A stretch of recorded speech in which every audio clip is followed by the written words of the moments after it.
It's Sunday, June 21st, 2026. You're listening to the DX Today AI Daily Brief. Today, Anthropic's top models stay dark for a ninth day as a deadline looms.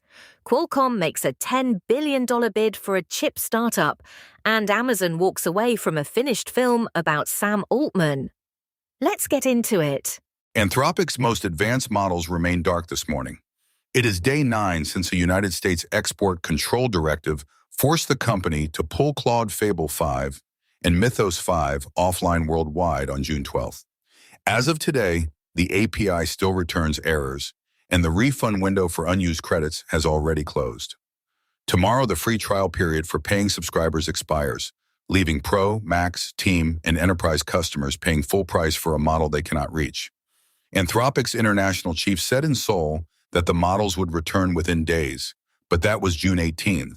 Behind the scenes, the company and the White House are still negotiating a monitoring framework after regulators demanded the elimination of all jailbreaks, a bar security experts call technically impossible.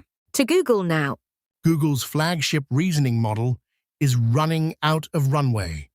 Gemini 3.5 Pro remains locked in a limited enterprise preview on Vertex AI, available only to select customers. It has not reached the public Gemini app, AI Studio, or the general API. Chief Executive Sundar Pichai promised a June general availability window back at the company's developer conference in May, and just 9 days now remain in the month. The confirmed specifications are formidable. A 2 million token context window, a deep reasoning mode for hard multi-step problems, and frontier multimodal capability. Leaked pricing suggests roughly $15 per million input tokens. If the model does not ship by month's end, Google will likely have to issue a fresh timeline, an awkward moment for a company racing to keep pace. Now a Hollywood twist. In one of the stranger entertainment turns of the year, Amazon has walked away from a nearly finished Hollywood film about the chief executive of OpenAI. The movie, titled Artificial, is a drama in the vein of The Social Network, with Andrew Garfield playing Sam Altman and a supporting cast portraying Mira Murati, Ilya Sutskever, and Elon Musk. It had already completed test screenings to reportedly warm reactions. The context is hard to ignore. Amazon committed $50 billion to OpenAI earlier this year as part of a strategic partnership, and the film depicts Altman in an unflattering light. Amazon's statement says only that the project would be better served by a different studio. The talent agency CAAA is now shopping it elsewhere, and a new distributor is expected. Turning to chips. Qualcomm is making a serious play beyond the smartphone. The chip giant is reportedly in talks to acquire Tenstorrent, the AI chip startup founded by legendary engineer Jim Keller, in a deal valued between $8 and $10 billion. Tenstorrent builds its processors on the OpenRISC-V architecture, a permissively licensed design that sidesteps the licensing costs of rival instruction sets. For Qualcomm, the move fits a broader ambition voiced by Chief Executive Cristiano Amon to become a full AI infrastructure supplier, not just a mobile chip maker. The talks remain early, and either side could walk, with Tenstorrent declining to comment and Qualcomm saying only that it does not address rumors. Still, the reported price tag signals just how fiercely the data center silicon race is heating up. Over to China. China's DeepSeek is back with a heavyweight. The lab has released a preview of its V4 series, headlined by a model with 1.6 trillion parameters built on a mixture of experts' design. The detail that matters most to policymakers. It was trained on Huawei's Ascend 950 chips rather than NVIDIA hardware, the first major frontier-adjacent Chinese model to make that transition publicly. That validates Huawei's platform as a viable training engine and complicates the United States chip control strategy.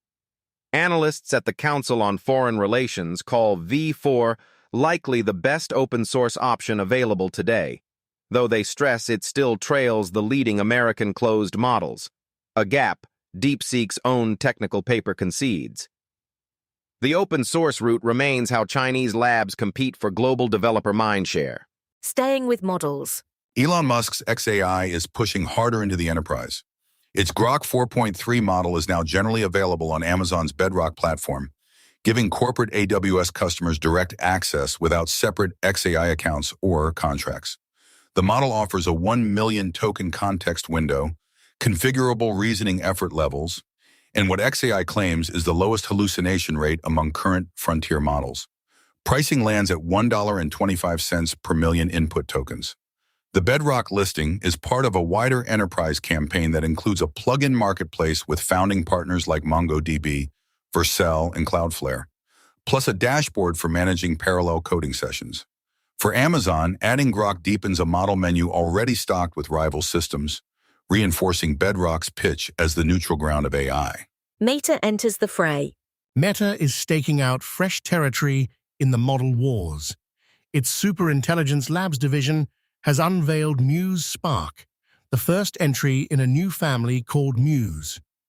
The model is built around native multimodal reasoning, tool use, a visual chain of thought, and multi-agent orchestration, signaling Meta's intent to compete at the frontier rather than merely riding its open-weight Llama line. The launch arrives alongside an aggressive infrastructure push. Meta recently struck a 5-year, $27 billion agreement with provider Nebius to secure compute capacity, including an early large-scale deployment of NVIDIA's next-generation Vera Rubin platform. After a turbulent stretch of talent shuffles inside its AI organization, Muse Spark is Meta's signal that it intends to remain a top-tier model builder. Now, how we read news. A striking data point on how the world consumes news. The Reuters Institute's 2026 Digital News Report finds that 10% of people globally now use AI chatbots for news every week, up from 7% a year ago. But here is the catch for publishers. Only about 4% of those users regularly click through to the original source articles. In other words, being summarized by a chatbot is increasingly the discovery mechanism, while driving zero traffic to the newsroom that did the work is becoming the expected outcome, not the exception. The trend is sharpest among younger audiences who treat conversational AI as a default starting point. For an industry already strained by collapsing referral traffic, the report lands as both a milestone and a warning. From news to code. A new study captures just how thoroughly AI has rewired software development. Security firm Black Duck reports that 97% of developers now use AI coding tools, yet only about 1/3 of their organizations have implemented full governance frameworks for the code those tools generate.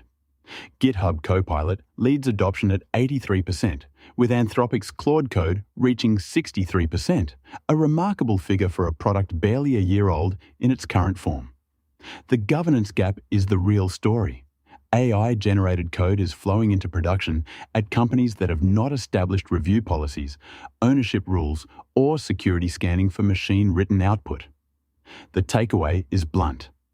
AI coding is now table stakes, but the guardrails have not caught up with the adoption. Powering it all.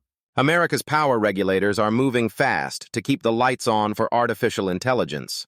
On June 18th, the Federal Energy Regulatory Commission issued tailored show cause orders to 6 regional grid operators, directing them to either defend their current interconnection rules or propose reforms that let large electricity users, specifically AI data centers, connect to the grid faster.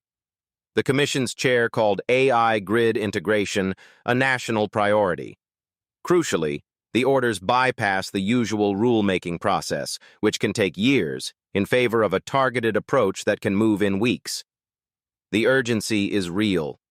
Microsoft has added more than 4 gigawatts of capacity in 18 months, and the grid simply cannot absorb current build rates without intervention. It is a rare case of regulation racing to catch up with demand. To the ecosystem race. OpenAI is building a human moat around its technology.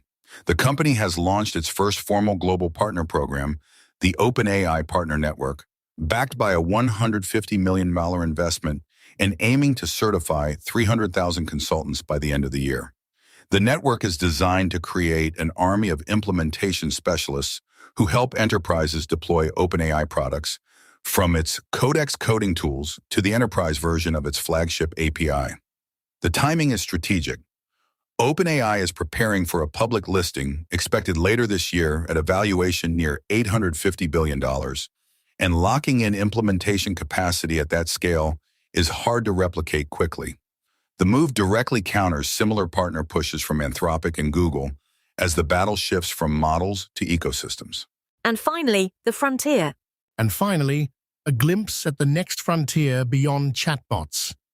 Fei-Fei Li, the renowned computer scientist behind the startup World Labs, has published the company's clearest statement yet on what it calls world models.